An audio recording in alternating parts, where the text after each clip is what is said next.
जो आपके भारतीय संगीत के आदि ग्रंथ किसे कहा जाता है? ऋग्वेद को, उपनिषद को, यजुर्वेद को या सामवेद को? किसे कहा जाता है भारतीय संगीत का आदि ग्रंथ? फटाफट से कमेंट में बताइए।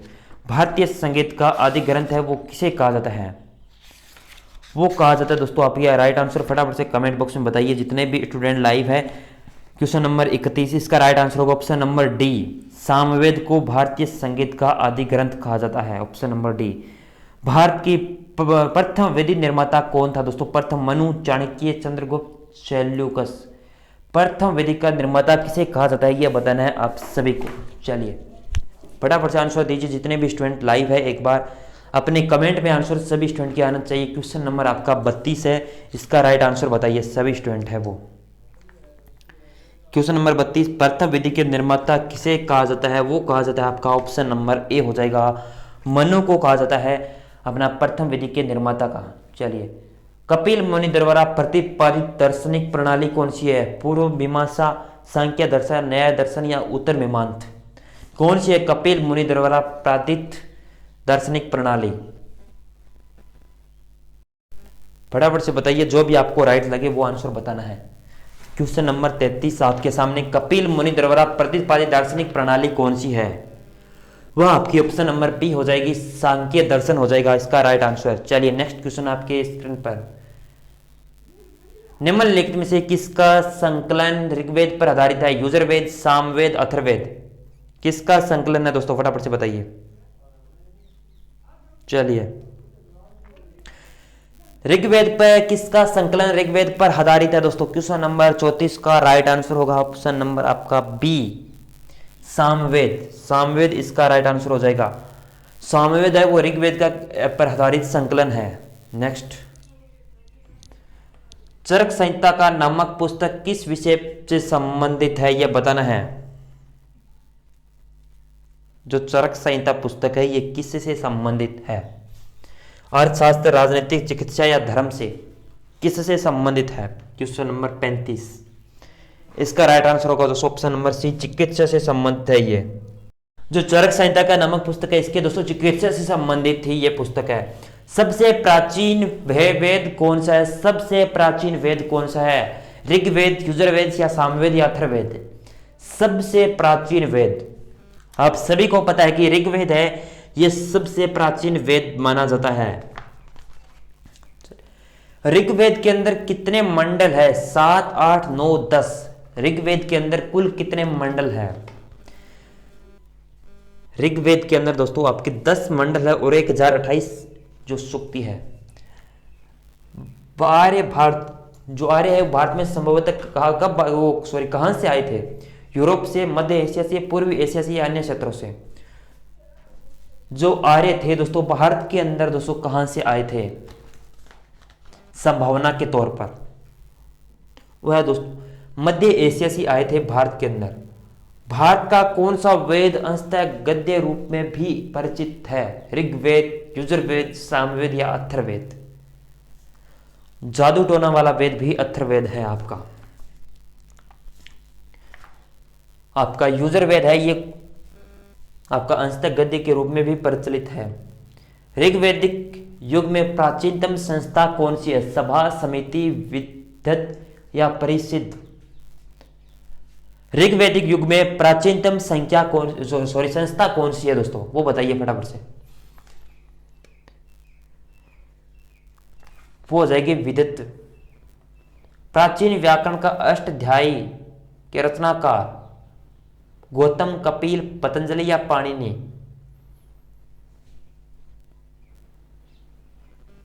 कौन है दोस्तों सबसे प्राचीन व्याकरण का अष्टाध्यायी? वो हो जाएगा पाणिनि। ऋग्वेद में सबसे पवित्र नदी किसे कहा जाता है? सिंधु, सरस्वती, परुष्णी या सुधरती? ऋग्वेद में सबसे पवित्र नदी किसे कहा जाता है? वो आपका है सरस्वती नदी को अपनी पवित्र नदी माना है ऋग्वेद के अनुसार।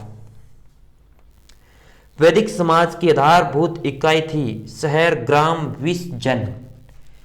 वैदिक समाज की आधारभूत इकाई कौन सी थी? वैदिक समाज की दोस्तों अपनी विस्तृत ही दोस्तों आधारभूत इकाई के रूप में जानी जाती है। ऋग्वैदिक काल के अंदर उस सबसे प्रधान देवता की पहचान करें जिससे स्तुति 250 स्तुतियों की रचना की गई। इंद्र, अग्नि, वरुण, सूर्य। थोड़ी सी अगर आपको दिखाई नहीं दे रहा तो आप थोड़ी सी स्क्रीन को रोटेट कर लेना, ठीक है। ऋग्वैदिक काल में उसी से संबंधित प्रधान देवता की पहचान करिए जिसकी स्तुति 250 स्तुतियों की रचना की गई है दोस्तों। सूक्तों किस देवी देवता की? जो है अपनी इंद्र। अब आ जाती है दोस्तों अपने 2 टॉपिक है वो पूरे कर लिए हैं। कौन कौन से टॉपिक पूरे किए हैं? सबसे पहले हमने सिंधु घाटी सभ्यता पढ़ी थी, उसके बाद वैदिक सभ्यता। अब तीसरा टॉपिक अपना महाजनपद। भारत के इतिहास के अंदर सबसे महत्वपूर्ण टॉपिक है महाजनपद। इसके अंदर क्वेश्चन बनते हैं एग्जाम के अंदर। क्वेश्चन नंबर 45 आपके सामने। हर्यक वंश के किस शासक को कुणिक कहा जाता है? बिंबिसार, उदयन, अजातशत्रु या इनमें से कोई नहीं? किसे कहा जाता है दोस्तों? फटाफट से बताइए। क्वेश्चन नंबर 45, इसका राइट आंसर होगा आपका अजातशत्रु, ऑप्शन नंबर सी। 323 ईसा पूर्व में सिकंदर महान की मृत्यु हुई थी दोस्तों। कहां पर हुई थी दोस्तों? ये बताना है। फ्रांस में, बेबीलोन में, मैसिडोनिया या तक्षशिला? सभी के राइट आंसर आना चाहिए इसका। 323 ईसा पूर्व के अंदर सिकंदर की मृत्यु हुई थी दोस्तों। ये किस जगह पर हुई थी ये बताना है आप सभी को। ये हुई थी अपनी 46 बेबीलोन के अंदर दोस्तों। जो सिकंदर है इसकी मृत्यु हुई थी। चलिए, सिकंदर महान एवं पोरस पुरु की सेनाओं में निम्नलिखित में से किस नदी के सामने तटों पर पड़ाव डाला हुआ था? रावी, डेलम, सतलज या चेनाब? क्वेश्चन नंबर 47 आपके सामने, फटाफट से आंसर दीजिए, ठीक है।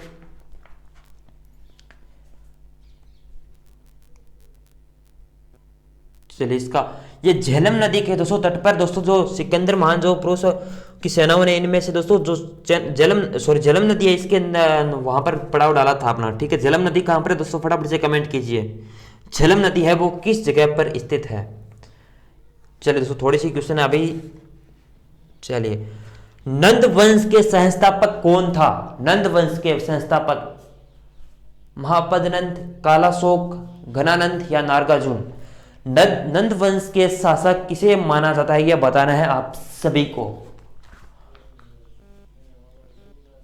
48 का दोस्तों ऑप्शन नंबर ए होगा, महापदनंद है ये नंद वंश के शासक माने जाते हैं। सिकंदर ने भारत पर आक्रमण कब किया था दोस्तों? 326 ईसा पूर्व, 326 ईसा पूर्व या 323 ईसा पूर्व या 323 ईसा पूर्व दोस्तों? ईस्वी के अंदर, ईसा पूर्व या ईस्वी के अंदर दोस्तों? आपके सामने इतना ही डिफरेंस है और कुछ नहीं है। फटाफट से आंसर दीजिए प्रत्येक स्टूडेंट, और वीडियो को लाइक भी कर दीजिए जितने भी स्टूडेंट लाइव देख रहे हैं, ठीक है। चलिए, सिकंदर ने भारत पर आक्रमण किया था अपना 326 ईसा पूर्व के अंदर, ठीक है। मगध की प्रथम राजधानी कौन सी है? पाटलिपुत्र, वैशाली, ग्रीनविच या चंपा? जो मगध है इसकी प्रथम राजधानी कौन सी है यह बताना है आप सभी को। मगध की प्रथम राजधानी रहेगी अपनी गिरिब्रज, ऑप्शन नंबर सी। किस शासक द्वारा सर्वप्रथम पाटलिपुत्र का राजधानी के रूप में चयन किया गया? अजातशत्रु द्वारा, कालाशोक द्वारा, उदयन द्वारा या कनिष्क द्वारा? किस शासक द्वारा सर्वप्रथम पाटलिपुत्र का राजधानी के रूप में चयन किया गया था? वो कौन सा शासक था जिसने पाटलिपुत्र राजधानी पर चयन किया था सर्वप्रथम? वो हो जाएगी ऑप्शन नंबर आपका सी, उदयन ने दोस्तों सर्वप्रथम राजधानी पर इस पर चयन किया था, ठीक है। चलिए, नेक्स्ट क्वेश्चन आपके स्क्रीन पर। 16 महाजनपदों की सूची में उपलब्ध है दोस्तों महाभारत, अंगुत्तर निकाय में, छांदोग्य उपनिषद में या शुक्ल निकाय में? 16 महाजनपदों की सूची कहां पर उपलब्ध है दोस्तों यह बताना है आप सभी को। Right answer. चलिए, आपके पास मात्र 20 सेकंड का टाइम है, ठीक है। चलिए, 20 सेकंड में दीजिए सभी स्टूडेंट। वेरी गुड, सभी के राइट आंसर आ रहे हैं, 1-2 स्टूडेंट के छोड़ के।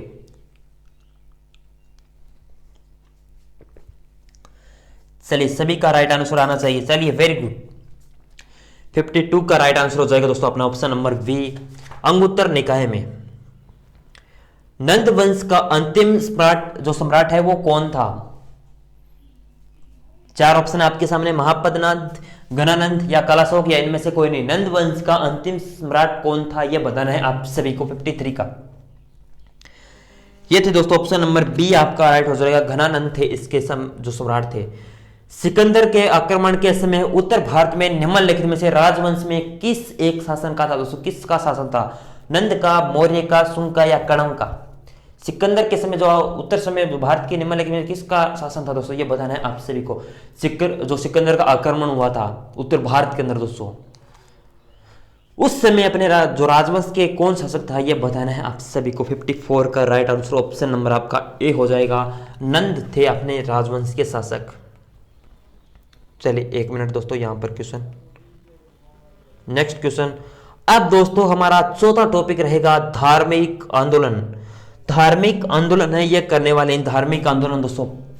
3 टॉपिक हमारे पूरे हो चुके हैं। जिन्होंने धार्मिक आंदोलन की थ्योरी पढ़ रखी है उनको तो बहुत बड़े दोस्तों, जिन्होंने नहीं पढ़ी है वो अपना पढ़ सकते हैं, लेकिन आप पहले अपने एमसीक्यू तैयार कर लीजिए, ताकि एमसीक्यू से वेरी वेरी इंपॉर्टेंट है। जितने क्वेश्चन निकल सकते हैं, जितने क्वेश्चन इनसे बन सकते हैं वो क्वेश्चन हमने निकाले हैं, ठीक है। चलिए, महावीर का जन्म किस क्षत्रिय गोत्र में हुआ था? शाक्य, यात्रिक, सल्लास या लिच्छवी? जो महावीर का जन्म है वो किसके क्षत्रिय गोत्र में हुआ था दोस्तों, ये बताना है आप सभी को।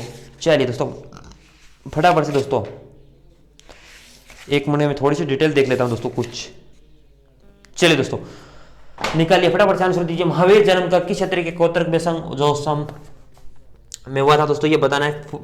55 का राइट आंसर हो जाएगा दोस्तों ऑप्शन नंबर बी, यांत्रिक के अंदर दोस्तों जन्म हुआ था। चलिए, गौतम बुद्ध का जन्म स्थल दोस्तों वेरी वेरी इंपॉर्टेंट है, एग्जाम के अंदर 3 से 4 बार रिपीट हो चुका है ये क्वेश्चन। कुशीनगर, सारनाथ, बोध गया, लुम्बिनी। गौतम बुद्ध का जन्म स्थल कौन सा है? गौतम बुद्ध इनका जन्म स्थल है दोस्तों आपका, वो बताना है। जन्म स्थल दोस्तों लुम्बिनी है, ऑप्शन नंबर डी होना चाहिए, ठीक है। लुम्बिनी के अंदर जन्म हुआ था क्या गौतम बुद्ध का? फटाफट से बताइए। गौतम बुद्ध इनका जन्म दोस्तों अभी फटाफट से बताइए, जितने भी स्टूडेंट लाइव है एक बार कमेंट में बताइए। हाँ सभी के राइट आ रहे हैं। गौतम बुद्ध का जन्म है वो दोस्तों अपना 56 का डी। चलिए, लुम्बिनी। प्राचीनतम विश्वविद्यालय कौन था? गंधार, कन्नौज, नालंदा, वैशाली। प्राचीन विश्वविद्यालय कौन था ये बताना है आप सभी को। सबसे प्राचीनतम विश्वविद्यालय यूनिवर्सिटी वो था आपकी option number C, Nalanda. Mahavir की मृत्यु कहां हुई थी? स्वर्णबेल गोला के अंदर, लुम्बिनी या कुशीनगर या पावापुरी? महावीर की मृत्यु किस जगह पर हुई थी? स्थान बताइए। वो हुई थी अपनी पावापुरी के अंदर, ऑप्शन नंबर डी।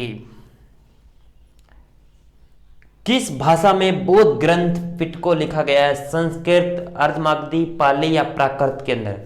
किसके अंदर जो अपना बौद्ध ग्रंथ है पिटको लिखा गया है यह बताना है आप सभी को। यह लिखा गया है 59 का राइट आंसर होगा ऑप्शन नंबर आपका सी, पाली।